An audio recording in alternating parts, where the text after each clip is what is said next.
coming up tonight on Inside City Hall. First up, Lieutenant Governor Antonio Delgado is ending his campaign for governor, saying there is no viable path to defeating Kathy Hochul. We are going to make this state affordable. We're going to make this state safer. Republicans across New York, including gubernatorial candidate Bruce Blakeman, have gathered on Long Island for the Republican State Convention. We'll bring you a live report from Nassau County. The focus is to ensure that we have a city government that is actually able to respond in the present as opposed to in the past. Mayor Mamdani announced 3 new appointments to his administration today. This is a very challenging situation. Meanwhile, down at City Hall, the City Council held an oversight hearing on the Mamdani administration's response to the extreme cold, where 18 New Yorkers have been found dead outside in recent weeks. I'll talk it over later tonight with the chairs of the 2 committees that held today's joint hearing, City Council members Crystal Hudson and Oswald Feliz. For the best news, debate, and analysis of New York politics, join us inside City Hall.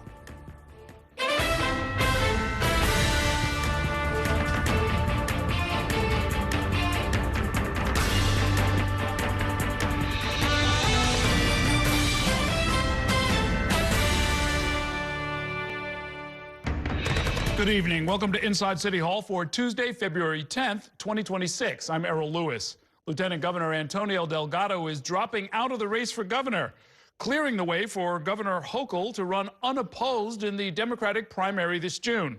Delgado's announcement caps several days of good political news for the governor, even as the Republican Party holds its state convention on Long Island. Our State House reporter Bernadette Hogan joins me now from Albany with tonight's top story. Good evening, Bernadette. Good evening, Errol. And just talking to sources, many have asked, could we have predicted this? And if you just look back at the last week, Governor Kathy Hochul secured the nomination, or the designee position, rather, from the state Democratic Party. Delgado would have had to petition his way onto the ballot. He also did not secure the Working Families Party designee slot, and also was not endorsed by Mayor Zohran Mamdani or progressive darling Representative Alexandria Ocasio-Cortez. Longshot gubernatorial candidate Antonio Delgado was already facing an uphill political battle before he dropped his campaign bid on Tuesday, explaining in a statement, quote, "I've concluded that there simply is no viable path forward, and though my campaign has come to an end, I fully intend to do all I can in our effort to build a more humane, affordable, and equitable state that serves all New Yorkers." He's still got the job. He's not stepping down. He's got a platform, but whether or not people are going to take him seriously is largely dependent on him. The move comes after Delgado failed to secure enough support at last week's Democratic Party convention to even get his name on the June Democratic primary ballot. Instead, Delgado would have needed to collect signatures to petition his way on and then get approval from the State Board of Elections, explaining last week in Syracuse. Why am I staying in? Why am I proceeding?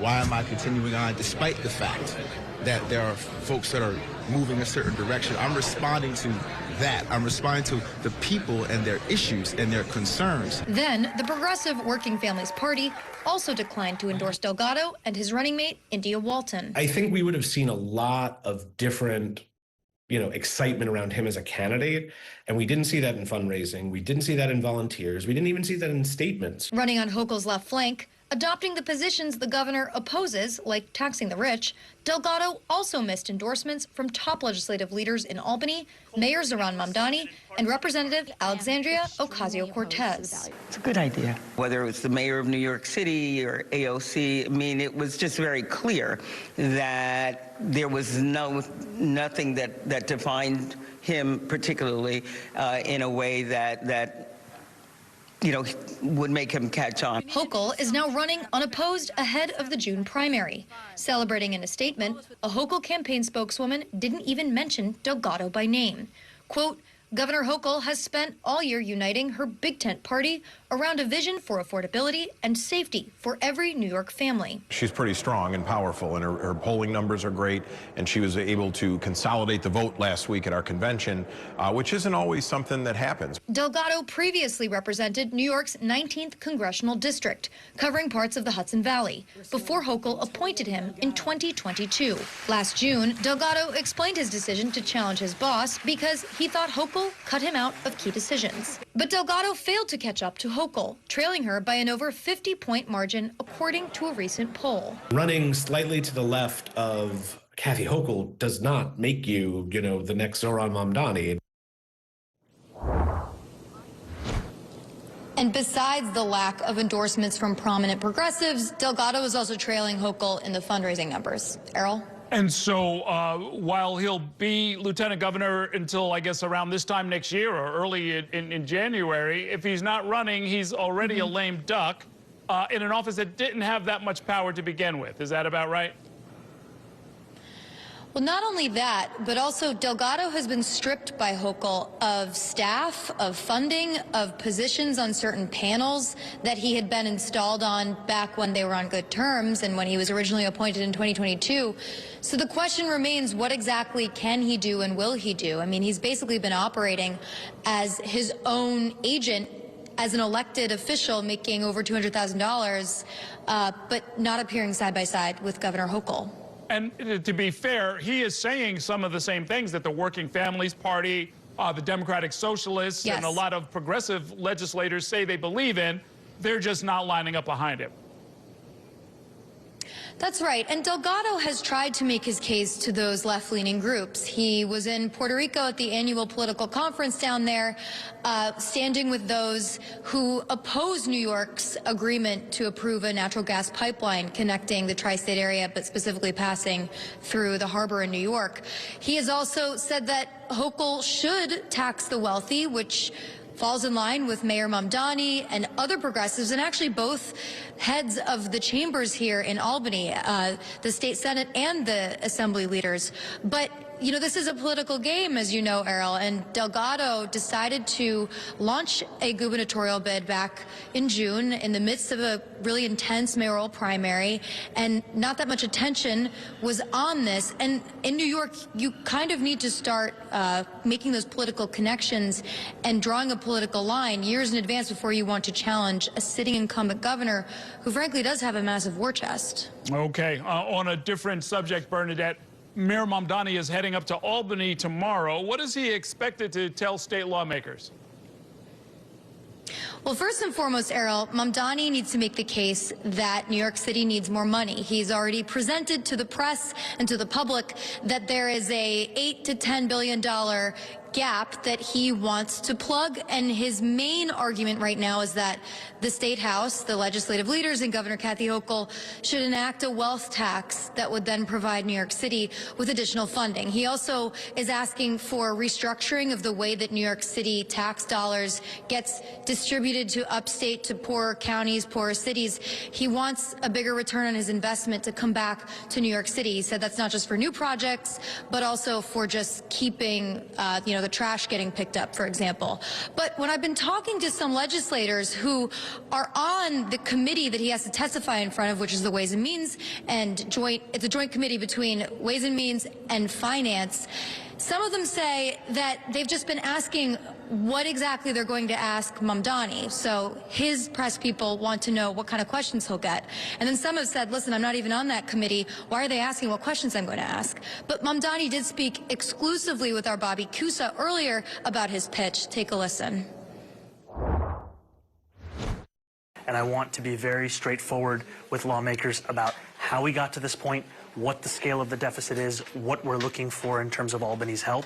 And as you said, it's not just increased taxes on the wealthiest. I've spoken about the need to increase taxes on the top 1%, that's New Yorkers who make $1 million or more, by 2%, or on the most profitable corporations, but also on changing the relationship between the city and the state. The city contributes about 54.5% to the state's revenue. We only receive 40.5%. And I've been heartened already by the conversations I've been having, whether it be with the governor or legislative leaders, and I'm encouraged by the potential, frankly, of a new kind of relationship between City Hall and Albany, one that's very different from what we've seen over many, many years. And although Mamdani was a legislator just last year, New York City mayors do tend to have a tougher time when getting questioned by individual members who have individual needs depending on their districts. But then, of course, all of this comes before the governor closes her budget. And right now, Mamdani and Hochul do have a decent relationship, and that could end up having more sway necessarily than how he answers these questions with individual lawmakers. Errol? Okay, thanks very much, Bernadette. Meanwhile, on the Republican side of this election year, Nassau County Executive Bruce Blakeman will introduce his choice for lieutenant governor at the Republican Party convention on Long Island tomorrow. Earlier today, Blakeman spoke to reporters, saying that he and his running mate agree on most issues, including having their counties cooperate with ICE enforcement. Our Dan Rivoli is on Long Island at the convention and joins us now with the details. Good evening, Dan. Good evening, Errol. That's right. So Blakeman spoke to reporters after the official close of business here at the Garden City Hotel, where GOP committee members selected their candidates for comptroller and attorney general. More on them in a bit. So Blakeman, of course, was asked about his pick for lieutenant governor, Madison County Sheriff Todd Hood. Now, this is his second pick for lieutenant governor. The first pick fell apart, but he did call Hood a solid guy and someone where they agree on most things. And especially one issue they do agree on is having the law enforcement in their counties have official cooperation agreements with ICE. So Nassau County has that, as does Sheriff's Office in Madison County. And Blakeman was asked about that, if that was important to his selection, not just that Madison County is upstate and we're here in downstate, but also wanting that relationship with ICE. So here is how Blakeman fielded that question. We agree on most issues, so if not all issues. And obviously, I want a lieutenant governor that is going to complement my agenda and someone who could step in as governor, God forbid, if that was necessary. So I was very comfortable with his positions across the board, but obviously keeping our community safe was paramount. Here in Nassau County, since we've had the agreement, this is the one-year anniversary, coincidentally, of our agreement with ICE. We've gotten out over 2,000 criminals from Nassau County and the whole metropolitan area. It wasn't just Nassau County. We've made the state safer. I have made the state safer. Todd has made the state safer. And I think that's what people want. They want safe communities. And that issue sure to be debated on the campaign trail. Governor Kathy Hochul is already trying to limit cooperation between local law enforcement and federal immigration authorities. So, meanwhile, down to the actual Republican Party business of picking the candidates further down the ballot, GOP members selected their candidates for comptroller and state attorney general. So, for the GOP pick to be the state's top fiscal watchdog, the Republicans picked Joseph Hernandez, a biotech entrepreneur and who spoke about his background as a young child leaving communist Cuba, coming to the United States, and he promised to be a more vigorous comptroller going after the waste and fraud, and particularly federal health spending. Now, for Attorney General, Republicans picked Saritha Komatareddy, a former federal prosecutor here in New York for the Eastern District, where she got a standing ovation after her nomination speech, where she talked about going after terrorists, prosecuting terrorists, and landing convictions with some pretty stiff prison sentences. There was another candidate for Attorney General, but Komatareddy overwhelmingly won over the committee members here, and that challenger ended up bowing out and saying she would make a great Attorney General. So now Republicans are back here at the hotel on Wednesday to officially designate Bruce Blakeman as their nominee for governor and Todd Hood for lieutenant governor. Errol. So now, Dan, was there any recognition at this convention that this party has not won a statewide election in about a generation, that they've got to try something new? Or are they looking to some form of innovation? Or are they kind of, I guess, repeating the pattern of the last few cycles? Well, George Pataki, the last Republican governor, his name was mentioned a few times. And I think the common theme from a lot of the speakers and why they're embracing Bruce Blakeman is because of his ability to win here in Nassau County, where Democrats do outnumber Republicans. But he wins by decent margins, and has to get the votes of some independents and registered Democrats on his side. And Blakeman has talked about how he's won Hispanic voters voters. He wins a sizable share of black voters here in Nassau County. And of course, anyone winning statewide has to build a coalition. It's not just conservative Republicans, but also disaffected Democrats and more moderate and conservative independents. And they think Blakeman, because of his winning record here in Nassau County, has a good shot of replicating that throughout the state. Okay, thanks very much, Dan. It is time now for a break. Coming up, Mayor Mamdani announced 3 new appointments today, including a chief technology officer. We'll bring you those details in 2 minutes. Stay with us.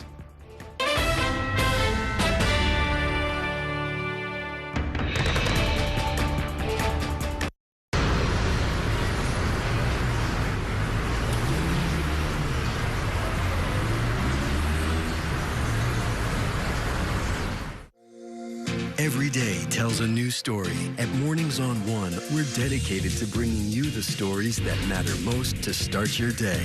With in-depth coverage of the day's news. I'm Pat Kernan. Here are the stories we're following. And weather updates every 10 minutes. Tomorrow, some morning sunshine possible. Clouds take over. It's our responsibility to get you the information you need before you head out the door. Mornings on One. Weekdays starting at 6 on the Spectrum News app. Free for Spectrum and Xfinity customers. When you're connected with Spectrum, you get 5G and fiber-powered internet combined for the fastest wireless speeds.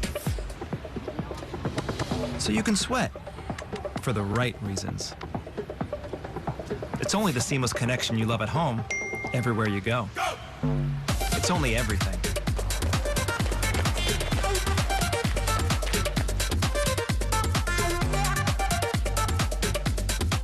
I'm Sandra, this is Jorge, and we were adopted in 2019. I remember when they first came to us, Michael was already a teenager. The whole cliche of, they're so lucky to have you guys, and it's the other way around. They have changed our family for the better. They chose to love us. They didn't have to. They chose us. Family. Learn about adopting a teen from foster care. You can't imagine the reward. Visit adoptuskids.org. And that's a look at some of what's in the papers this morning. You're done with the sports section. Today's story is about the latest chapter for a beloved local business. It's a beautiful day with temperatures in the 60s, but showers are expected in the next hour. In a city that's always on the go, it's important to stop to hear the stories that connect us. The news that matters to New Yorkers. That's what brings us together. That's Mornings on One. Weekdays starting at 6.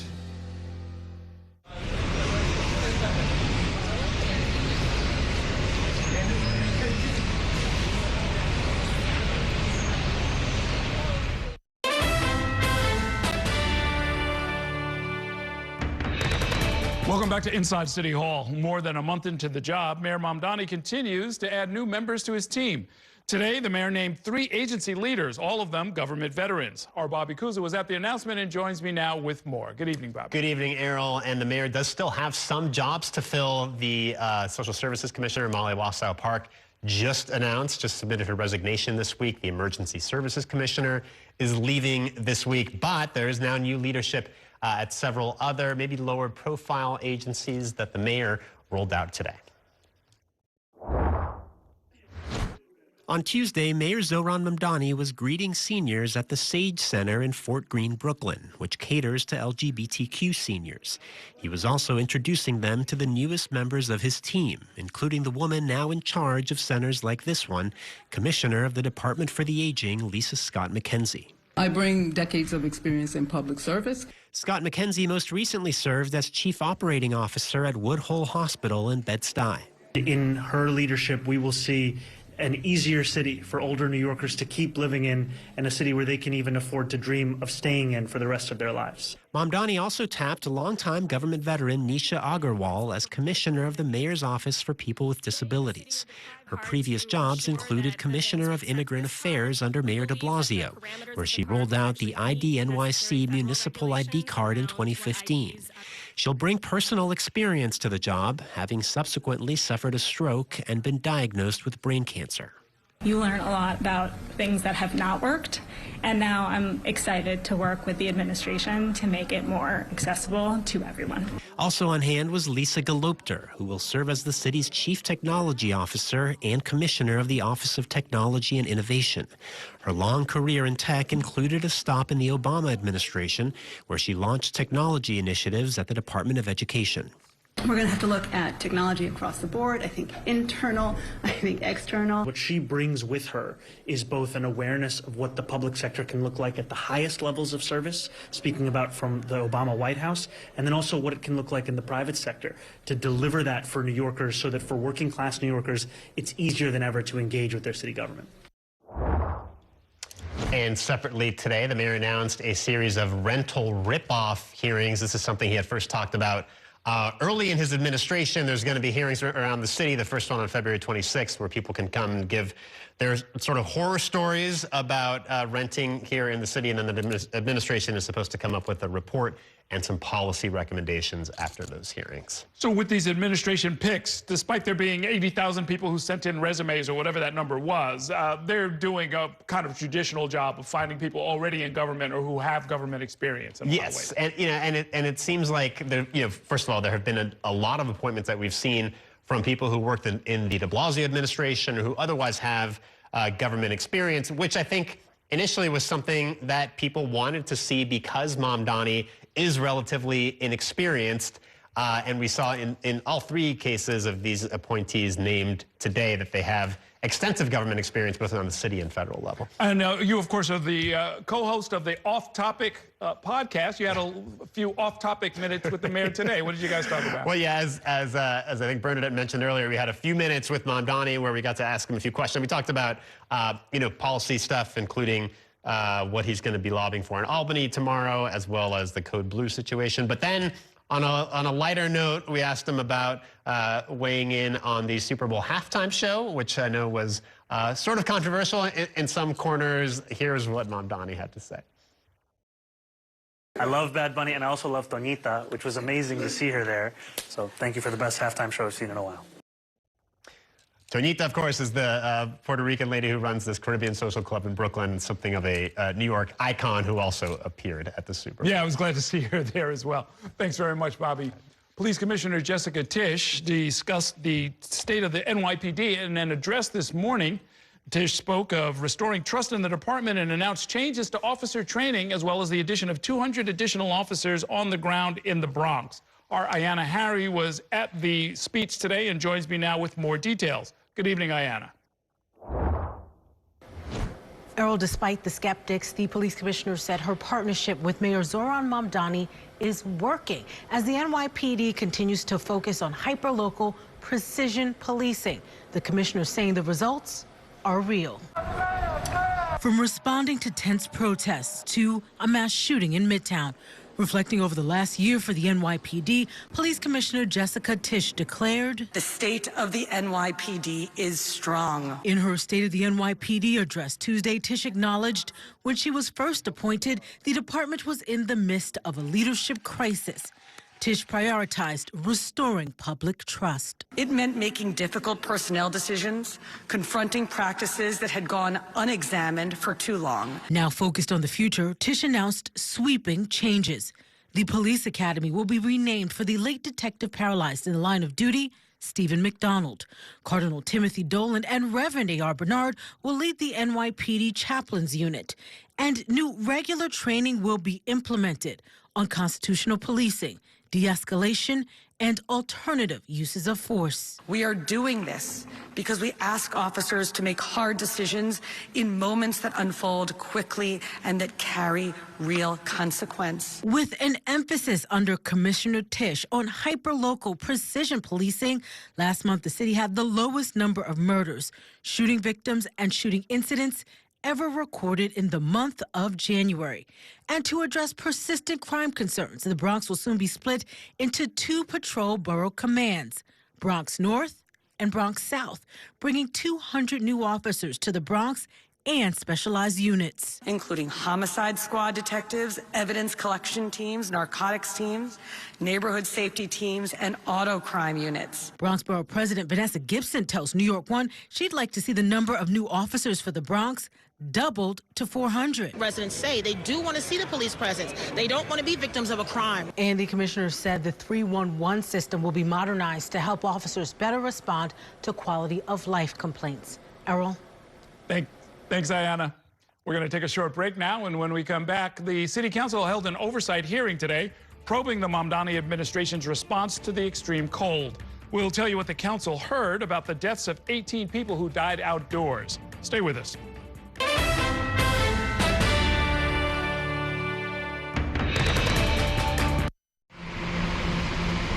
Stand clear of the closing doors, please.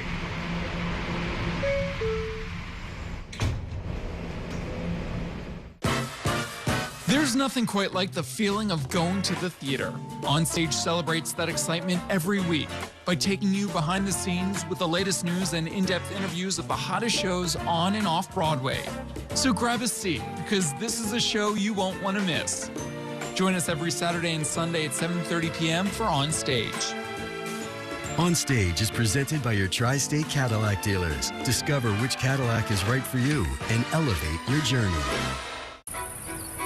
It's only a hike. It's only made possible by Spectrum Business connecting healthcare providers of all sizes. Like hospitals relying on the Spectrum Fiber broadband network with industry-leading reliability. Practices keeping patient data safe with advanced security. Pharmacies accessing records in the cloud without fail. It's tailored connectivity solutions built for life-changing moments. It's only a hike. It's only everything. Spectrum Business. Mom was always organized, but she started forgetting to pay her bills on time. And she'd buy the same gifts over and over. Telling the girls about my Alzheimer's diagnosis was really hard. At first, we had our cries, but then we were like, okay, let's make a plan. Early detection gave us time to adapt together. It's so important for you to think about what you can do and making the most of what you have. If you or your family are noticing changes, it could be Alzheimer's. Talk about seeing a doctor together. From my time growing up in Queens watching New York One to my time reporting here, I've seen how quickly a story can change. At News All Day, we bring you the news as it's happening, from around the boroughs to local government to your neighborhood, because our city never stops moving. Hi, I'm Shannon Ferry with the day's developing stories. But first, stay up to date and informed with News All Day, weekdays from noon to 4.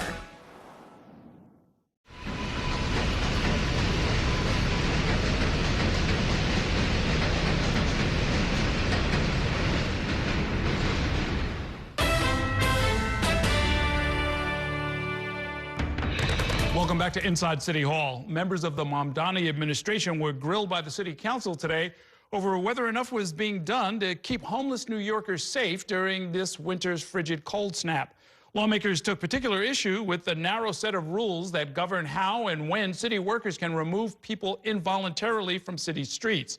Our Kelly Mena was at the hearing today and joins me now with a closer look. Good evening, Kelly. Good evening, Aaron. That particular set of rules is involuntary removals. At the top of lawmakers' mind was, did city officials do enough to bring New Yorkers indoors, and do immediate changes need to be made? Systems that are designed to protect human life are failing the people who need them most. The City Council wants answers to why 18 New Yorkers have died from the cold weather.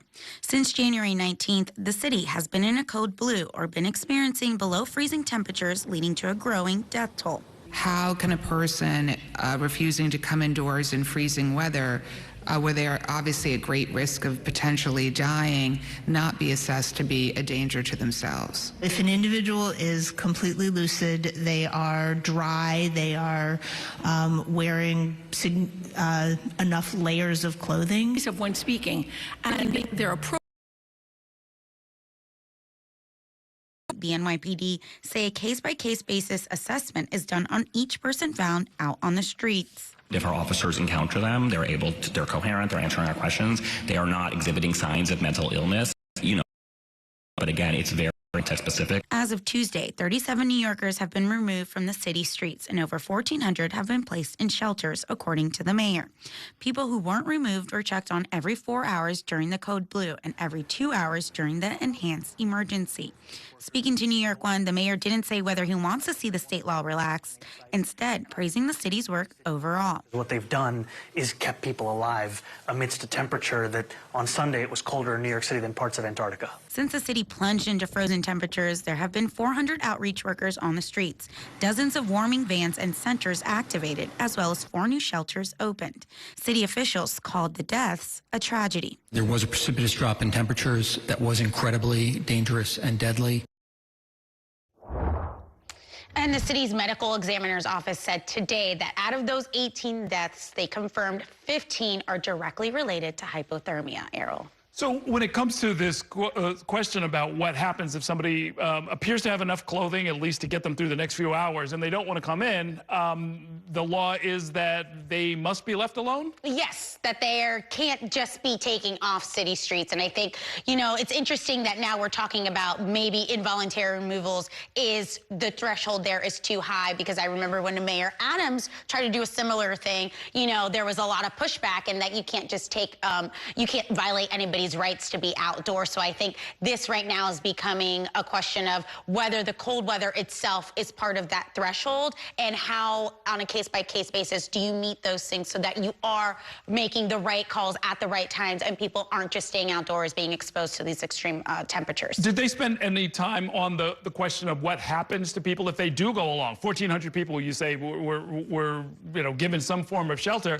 Do they have a plan? Do they have somewhere that they're going to go? Or does the temperature go up 5 or 10 degrees and they go right back to the park bench that they were on? No, so if they choose to then want to get either, they then get connected to services. So they offered the warming vans, the warming centers, or they can be offered a placement at one of those shelters that they open or DHS.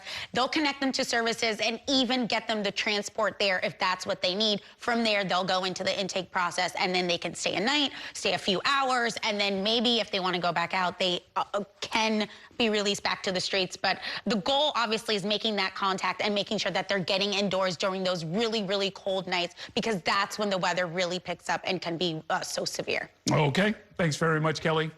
We are going to take a short break now. When we come back, we're going to keep the focus on that city council hearing. I'll be joined by council members Crystal Hudson and Oswald Feliz, who co-chaired today's hearing. Stay with us.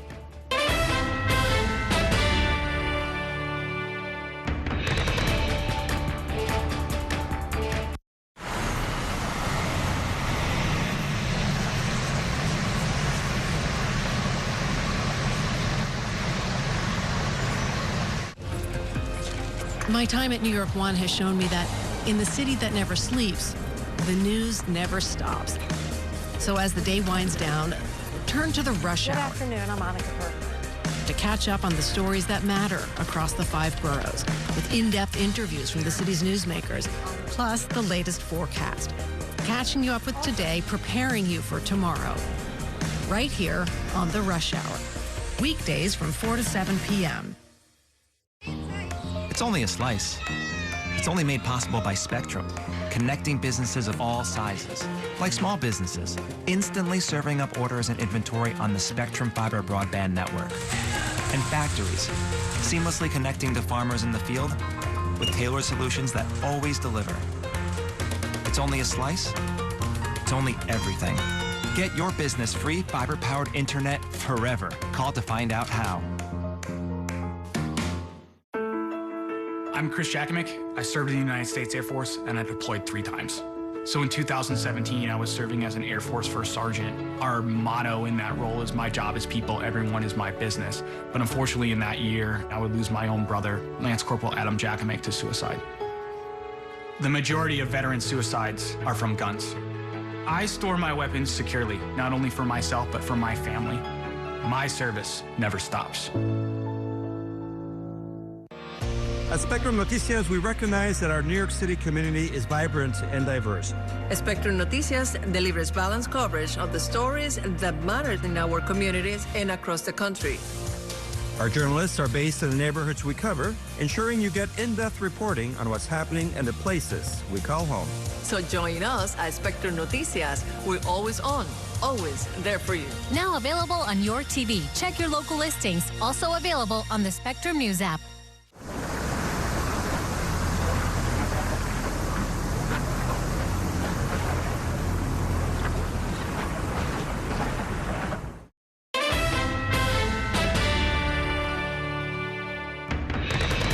Welcome back to Inside City Hall, where we are keeping our focus on the City Council's oversight hearings today, examining the Mamdani administration's response to the extreme cold.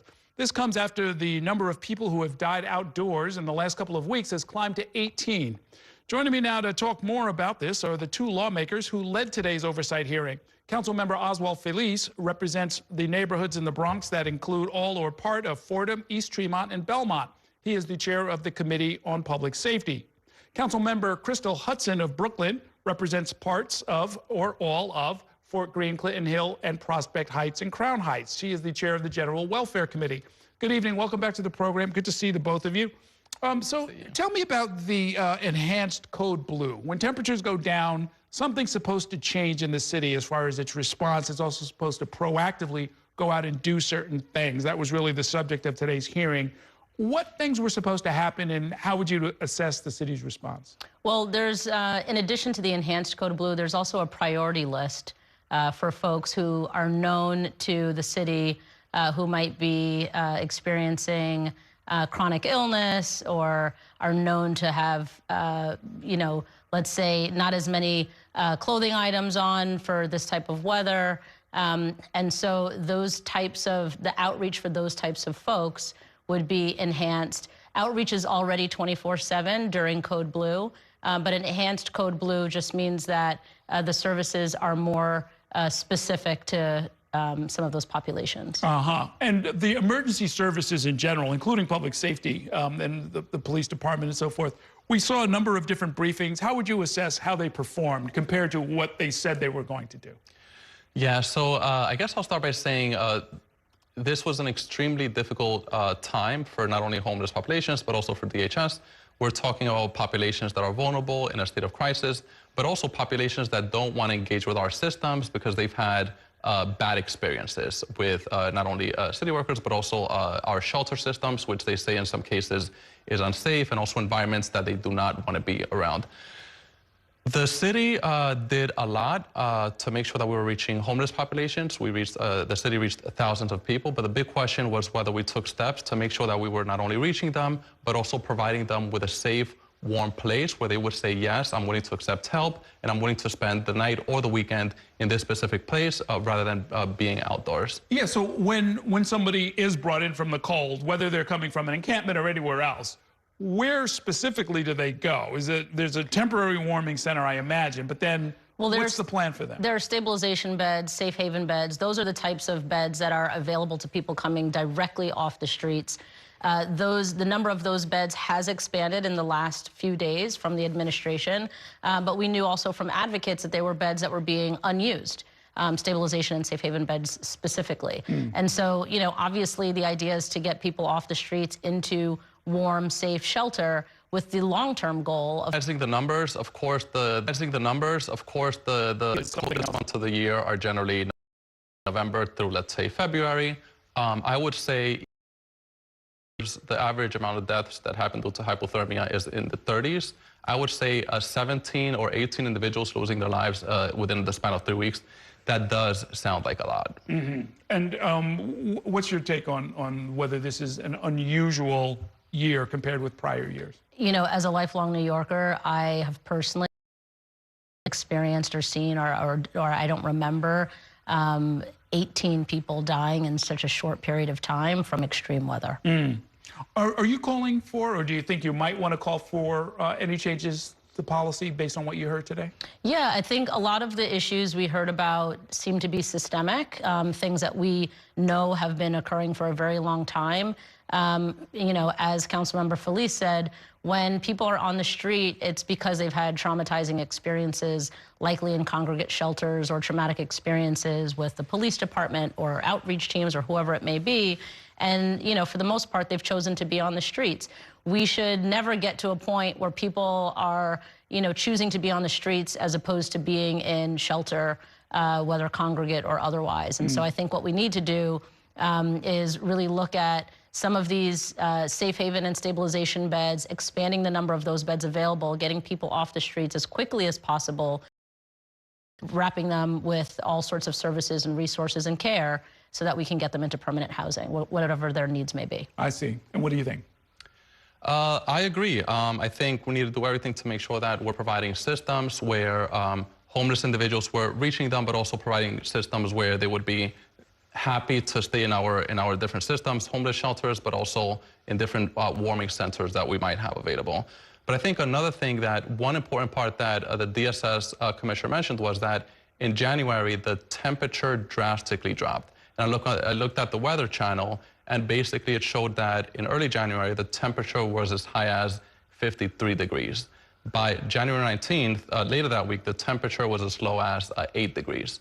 So I guess the big question is whether we took proper measures to not only create systems where those that need help would accept help, but also whether we sounded the alarm as aggressively as we should have.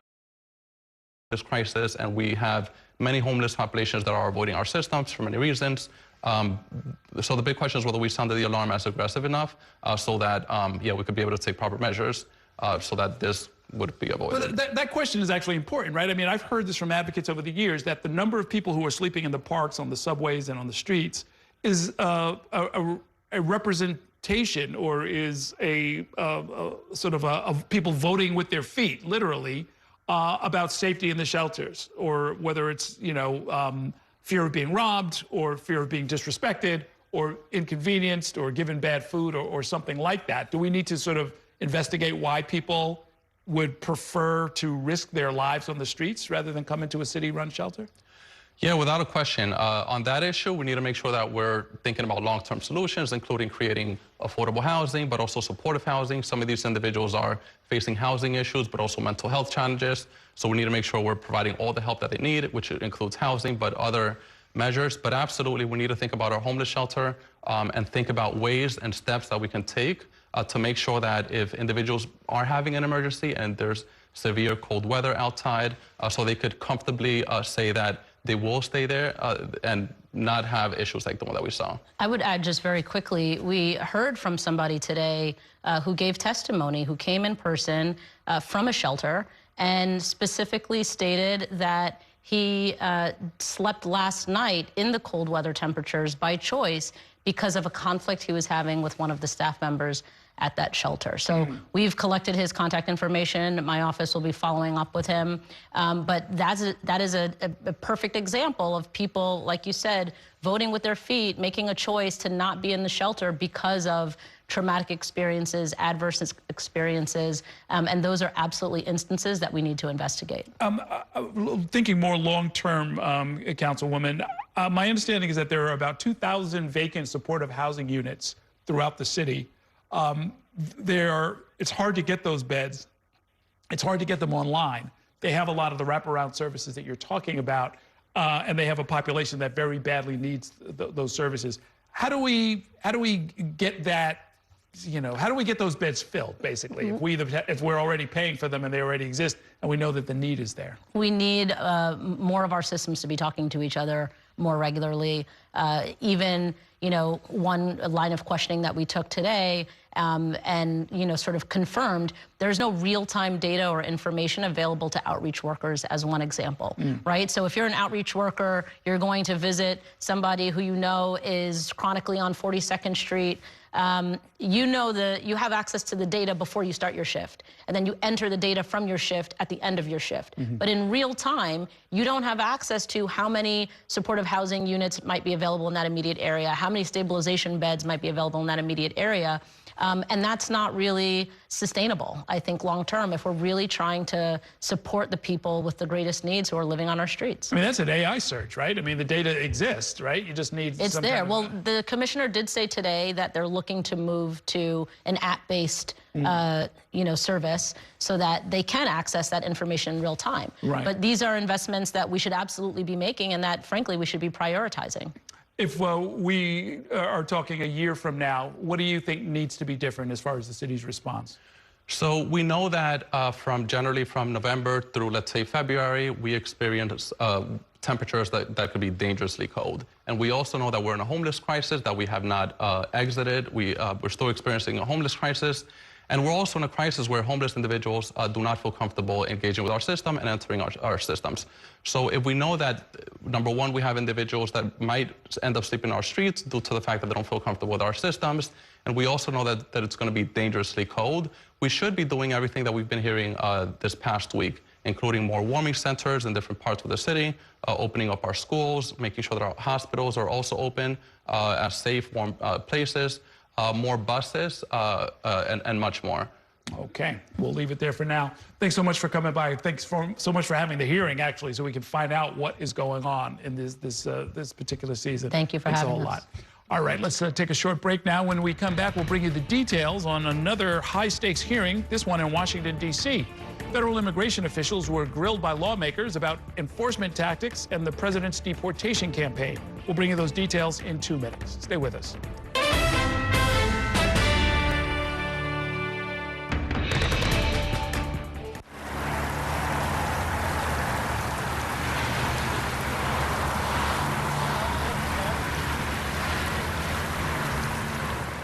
After 30 years of forecasting for New York, I've learned it takes a dedicated team to cover all the weather our city has to offer.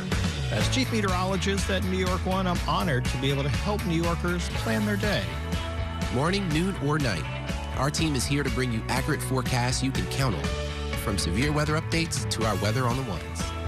Watch the New York One weather experts with your weather on the ones on your TV and on the go with the Spectrum News app.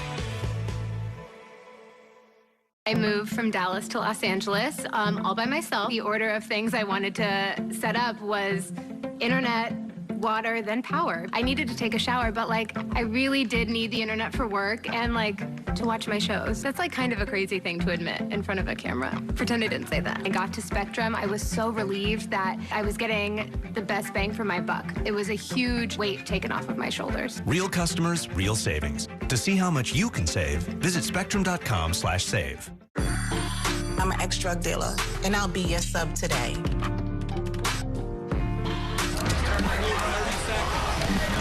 Two milligrams of fentanyl can be lethal. A lethal dose is in here. Who gets it, I won't know. It's cheap, it's potent, and it's profitable. The sad reality is fentanyl is being mixed into everything now. More kitchen now. My father was a New York City firefighter. My mission, like his, is to serve New Yorkers in a city that doesn't stop when the sun goes down. Being with New York One since the beginning, I'm now honored to join you even earlier each weeknight. Starting at 8 with New York Tonight, we'll explore the latest news developments, followed by New York One at 10 to wrap up your day. So join me each weeknight starting at 8 right here on New York One.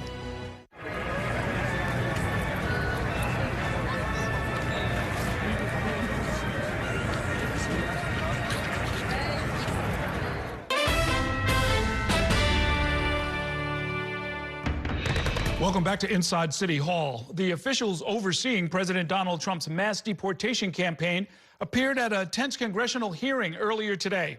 Andrew Garbarino, the New York lawmaker who chairs the Homeland Security Committee, summoned the agency heads to testify after immigration agents fatally shot 2 U.S. citizens in Minneapolis last month. Shannon Ryan in Washington, D.C. covered the hearing and joins me now from the Capitol with the details. Good evening, Shannon. Good evening, Errol. Garbarino said that he hoped that this questioning at the hearing would allow lawmakers to clear up any misconceptions and better understand what federal immigration enforcement agents need in order to succeed. However, it quickly devolved into shouting. How do you think Judgment Day will work for you with so much blood on your hands? I'm not going to entertain that question. Oh, okay, of course not. Do you think you're going to hell, Mr. Lyons? I'm not going to entertain. Of course not. Democratic lawmakers made promises of eternal damnation and indictments as top officials with ICE, CBP, and USCIS spoke before a House committee Tuesday. Do you believe President Trump will pardon you? I have a simple suggestion.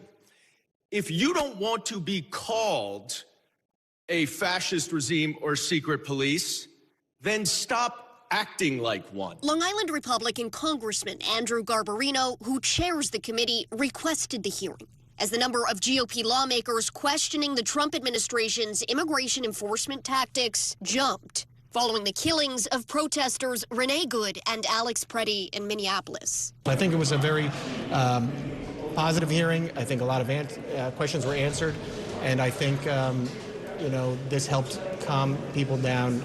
The hearing took place at a critical time as Congress struggles to reach a deal on restricting the tactics of immigration enforcement officers. Democrats have vowed to withhold funding for DHS, forcing the agency to partially shut down this weekend unless an agreement on reform is reached.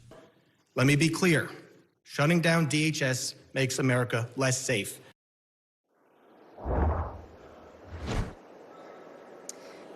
Now, Errol, if lawmakers fail to reach an agreement by Friday and there is a DHS funding lapse, immigration entities like ICE will likely be little impacted, if at all. They just received a large transfusion of cash from President Donald Trump's One Big Beautiful Bill. However, entities like the Coast Guard, FEMA, TSA, their agents will be forced to work without pay. So now, Shannon, as of yesterday, there were congressional leaders who were calling some of the negotiating stances a, quote, non-starter. It doesn't sound like they've made much progress in the last day or so. No, they certainly haven't. We saw that shot down yesterday. As you mentioned, they called it a non-starter. And as of today, we've seen very little progress, Errol. Okay. Thanks very much, Shannon. It is time now for a break. Coming up, President Trump is facing new questions over what he knew and did not know about Jeffrey Epstein's sex crimes. We'll explain next. Stay with us.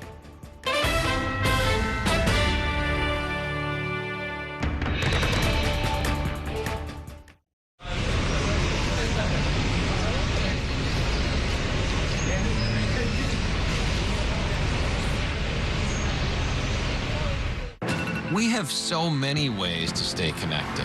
A single touch can bring us closer to the families we love, the friends we know, and the city we share. And Spectrum helps us keep connected throughout the day, every day. Including more ways to watch New York One as a Spectrum Internet customer. Watch Spectrum News New York One on the Spectrum News app, available on all your favorite devices. There's an international travel plan with Spectrum that was an additional $10 a month, as opposed to paying a ridiculous amount per day for roaming fees. This literally felt like my old phone carrier was reaching their hand into my wallet and just helping themselves to some of my cash. I like having no surprises when it comes to my cell phone bill. And with Spectrum, that's been the case. So it saved me a ton of money. Real customers, real savings. To see how much you can save, visit spectrum.com/save.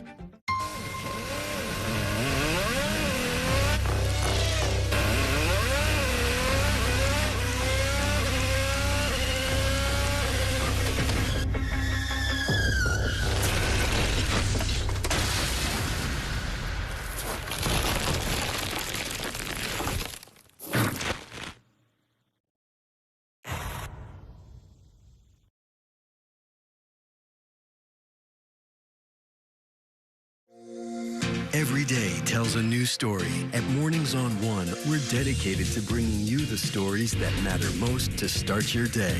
With in-depth coverage of the day's news. I'm Pat Kernan. Here are the stories we're following. And weather updates every 10 minutes. Tomorrow, some morning sunshine possible. Clouds take over.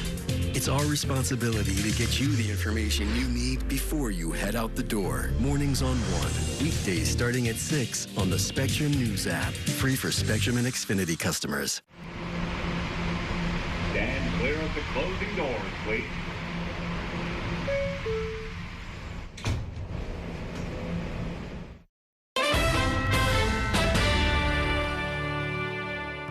Welcome back to Inside City Hall. The White House brushed aside new reporting that cast doubt on what President Donald Trump says he did not know about Jeffrey Epstein's sex crimes.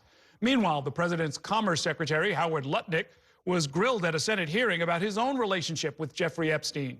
Spectrum News national political reporter Taylor Popolars has the latest in this report. The Miami Herald first reported Monday night that in July 2006, as Jeffrey Epstein's crimes were becoming public, Donald Trump called the Palm Beach, Florida police chief to tell him that Epstein's activities with teenage girls were well known in both New York and Palm Beach. That conflicts with President Trump's claims that he knew nothing about Epstein's sex crimes. So I think what the president has said all along has always remained true. On Tuesday, White House Press Secretary Caroline Leavitt tried to downplay the newly reported phone call. Look, it was a phone call that may or may not have happened in 2006. I don't know the answer to that question. Details of the phone call were in an FBI document that was included in the Epstein files recently released by the Justice Department. Meanwhile, on Capitol Hill, the president's Commerce Secretary, Howard Lutnick, faced questions Tuesday about his relationship with Epstein, after new details surfaced that Lutnick and his family had lunch with Epstein on his private island in 2012, after Epstein had been convicted of sex crimes. That's years later than Lutnick had previously said he had last interacted with Epstein. It's the fact that you believe that you misled the country and the Congress based on your earlier statements, suggesting that you'd cut off all contact when in fact you had not. Probably about 10 emails connecting me with him over a 14-year period. I did not have any relationship with him. Lutnick is now facing calls to resign, but Leavitt said Tuesday that President Trump is standing by him. And Leavitt repeated that the president has never been accused of wrongdoing in connection to Epstein. Reporting at the White House, Taylor Poplar's Spectrum News. That's going to do it for tonight's show. Stay tuned for New York Tonight, where Cheryl Wills has an exclusive story about a new link to the Underground Railroad that's been discovered in Manhattan. Thanks so much for watching and have a great evening. We'll see you next time inside City Hall.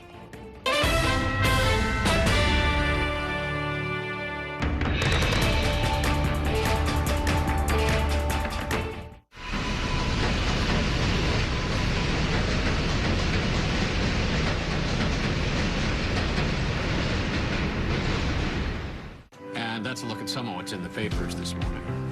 You done with the sports section? Today's story is about the latest chapter for a beloved local business. It's a beautiful day with temperatures in the 60s, but showers are expected in the next hour. In a city that's always on the go, it's important to stop to hear the stories that connect us. The news that matters to New Yorkers. That's what brings us together. That's Mornings on One. Weekdays starting at 6. You might think Spectrum is just for your home, but Spectrum is seamless connectivity everywhere. It's the network making the other networks sweat. Connectivity from an actual internet company, because internet is what you actually use your phone for. It's way more than 5G. With Spectrum One, it's 5G and fiber-powered internet, seamlessly combined for the fastest wireless speeds. Don't believe us? Ask this guy. He's one of millions who already know. Oh yeah, and this guy too. Turns out people like their mobile from a seamless connectivity company. That's why Spectrum is the country's fastest growing mobile provider. Spectrum One. It's only the seamless connection you love at home, everywhere you go. It's only everything.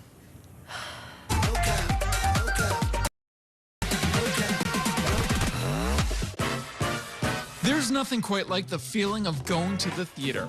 Onstage celebrates that excitement every week by taking you behind the scenes with the latest news and in-depth interviews of the hottest shows